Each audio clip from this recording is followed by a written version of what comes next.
And one thing here is, so maybe this is also something to talk about, is like I saw in that article, they talked about now this is no longer defined as open source.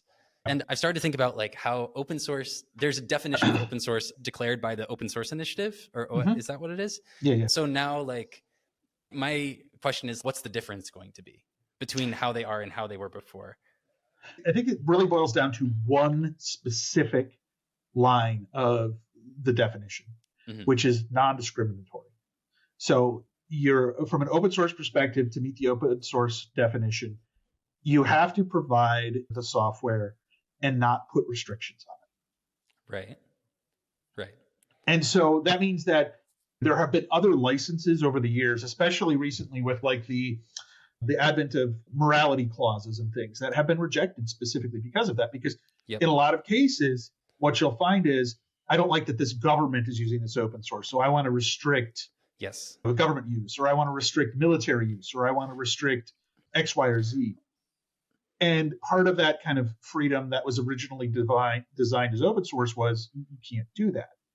And so this is where the shift is, by leaving it open like that, you enable other people to monetize it.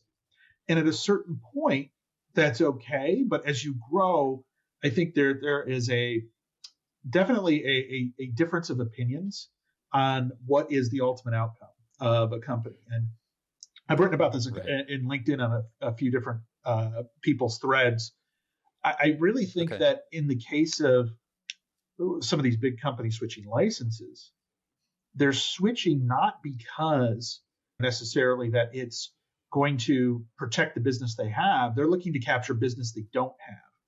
And so from an open source perspective, most people don't want to pay for open source if they can avoid it. And I'm guessing this is your experience at Reactflow. You probably have 100 times more downloads than you have customers. Maybe even 1,000 times. Yeah. Right? Yes. And for us, that's okay. Yeah. That's because we're tiny too.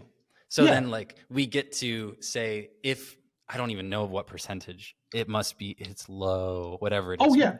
Yeah. Typically you're looking at less than 5% of the overall download numbers. And probably even way less than that. Yeah. And if you're best in the world, like you're talking 5%, and that would be ridiculously happy for most people.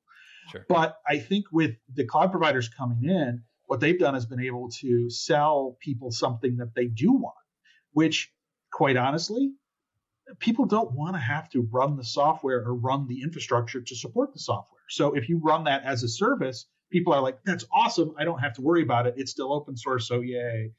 Yeah. But they're not paying for the software. They're paying for the service. And I think a lot of open source companies in the past have banked on people buying the open source or paying for a subscription to support or whatever, which isn't necessarily needed in the as a service space. So how do you capture that as a service space? And I think that's what's driving a lot of these changes. Yeah, I hear that for sure. Yeah.